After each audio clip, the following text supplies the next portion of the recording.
नमस्कार, आप सभी का स्वागत है अन्नदाता कार्यक्रम में। आपके साथ मैं हूं सोनाली सिंह। हमारे देश के किसान जन का पोषक हैं, वह श्रम का देवता है, अन्नदाता है। उसमें ही भारत की आत्मा निवास करती है। ऐसे ही किसानों की प्रगति के लिए हम खेती बाड़ी से जुड़ी हुई बहुत सी नई लाभकारी जानकारियां हर रोज सुबह लेकर आते हैं। तो चलिए कार्यक्रम शुरू करने से पहले देखते हैं क्या है आज के अन्नदाता में। हरी फलियों के लिए मटर की वैज्ञानिक तकनीक से खेती।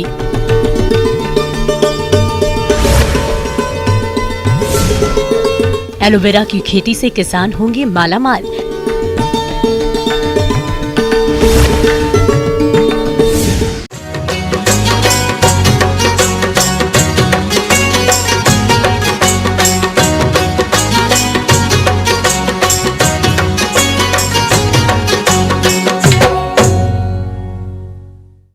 किसान भाइयों, हरी मटर का उपयोग सब्जी बनाने, सूप और जमे हुए डिब्बा बंद भोजन में किया जाता है। हरी मटर का भूसा एक पौष्टिक चारा है और इसका इस्तेमाल किसी भी जानवर को खिलाने के लिए किया जाता है। तो आप मटर की खेती करके अधिक लाभ कमाने के लिए इसकी उन्नतशील किस्मों का चयन करें। उर्वरकों का संतुलित मात्रा में प्रयोग करके वैज्ञानिक तकनीक से बुआई कैसे करें, इसकी जानकारी दे रहे हैं जिला भोपाल के विषय विशेषज्ञ संजीव श्रीवास्तव।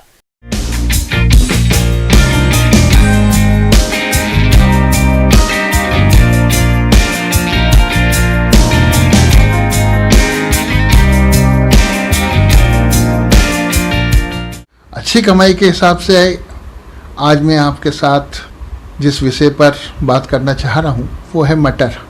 हमारे प्रदेश में, हमारे देश में, भारत में काफ़ी बहुतायत मात्रा में इसका उपयोग घरों में किया जाता है और इसको रख करके लगभग साल भर भी उपयोग करते हैं और कई तरीके से फ्रोजन मटर भी बाद के समय के लिए हमें उपलब्ध रहती है। तो ये कमाई का भी एक अच्छा साधन है। किसान भाइयों, जब बात आती है दलहनी सब्जियों की तो किसी भी मौसम या किसी भी क्षेत्र में सब्जी वाली मटर पहले नंबर पर होती है। मटर एक खास सब्जी की फसल है जिसका हरी अवस्था में फलियों के रूप में सब्जी के लिए प्रयोग किया जाता है। इसमें भरपूर मात्रा में प्रोटीन, कार्बोहाइड्रेट, विटामिन और खनिज लवण पाए जाते हैं। सब्जी वाली मटर की खेती हमारे देश के मैदानी और पहाड़ी इलाकों में की जाती है। इसकी बुआई मैदानी इलाकों में अगस्त के अंतिम पखवाड़े से अक्टूबर तक करना फायदेमंद होता है। इसको लगाने के लिए कोई विशेष अलग से प्रयास हमें नहीं करना पड़ता। हमारे यहाँ की जो मध्य प्रदेश की जलवायु है वो लगभग पर्याप्त है कि हम मटर की अच्छी खेती कर सकें। मटर के लिए हमें सबसे पहले खेत की अच्छी तैयारी करना है कि वो भुरभुरी हो जाए। खेत का पलेवा करके एक जुताई मिट्टी पलटने वाले हल से और 2 जुताइयां देशी हल या कल्टीवेटर से करके पाटा लगाकर खेत को भुरभुरा व समतल कर लेना चाहिए।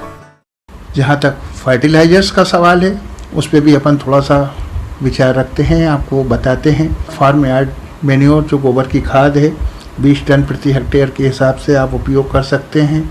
नाइट्रोजन जो है वो 60 किलोग्राम प्रति हेक्टेयर, फास्फोरस 80 किलोग्राम प्रति हेक्टेयर और पोटास 70 किलोग्राम प्रति हेक्टेयर।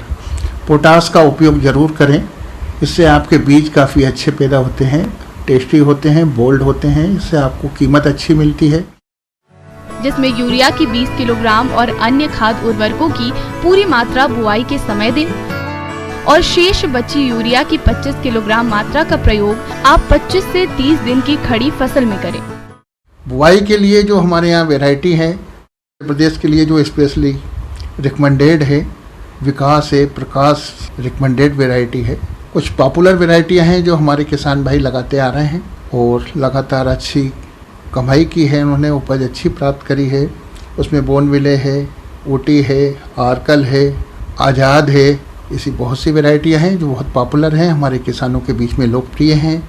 बीज की जो दर है वो आपकी टाल वैरायटी के लिए 70 से 80 किलोग्राम प्रति हेक्टेयर और डॉर्फ वैरायटी के लिए लगभग 100 किलोग्राम प्रति हेक्टेयर बीज की उपलब्धता पर्याप्त होती है, जिससे कि आपको आवश्यक अच्छी उपज प्राप्त होती है।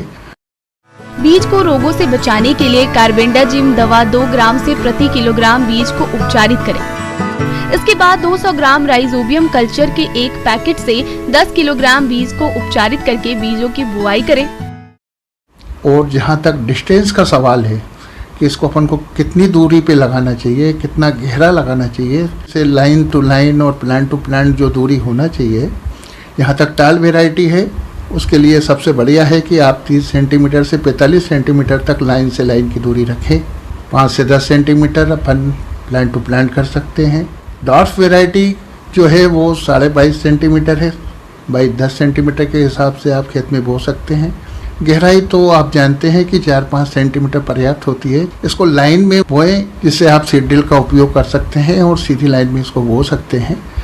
किसान भाइयों, फसल को खरपतवारों से बचाने के लिए बुआई के 2 दिन के अंदर पेंडिमेथिलीन खरपतवार नाशी दवा की 3.3 लीटर मात्रा को 600 से 800 लीटर पानी में घोलकर छिड़काव करें, जिससे आपकी फसल काफी हद तक खरपतवारों से बची रहेगी और बढ़वार अच्छी करेगी। लेकिन इसके ऊपर जहाँ तक है अपने जो देसी तरीके हैं, वीडिंग के, निदाई है, गुड़ाई है, ये सबसे बढ़िया तरीका है। डोरा चलाना सबसे अच्छा तरीका है। इससे क्या है, प्रॉपर वायु का एरिएशन जिसे बोलते हैं वो ज़मीन में बना रहता है और जर्मिनेशन और रूट का डेवलपमेंट, प्लांट का बढ़ना इसके ऊपर डिपेंड करता है। तो वीडिंग जो खरपतवार है उससे अपन को फसल को बचा के रखना काफ़ी आवश्यक होता है। इरिगेशन आपको कंटिन्यू रखना है, फ्लावरिंग के समय भी तक आपको कंटिन्यू इरिगेशन का ध्यान रखना है। मौसम के हिसाब से आपको पानी की उपलब्धता बनाए रखना है जिससे कि आपकी फसल समुचित विकास कर सके। और हम लोग आपकी सेवा के लिए हमेशा तत्पर हैं और उपलब्ध हैं। आज के लिए इतना काफ़ी है, फिर मिलेंगे। धन्यवाद।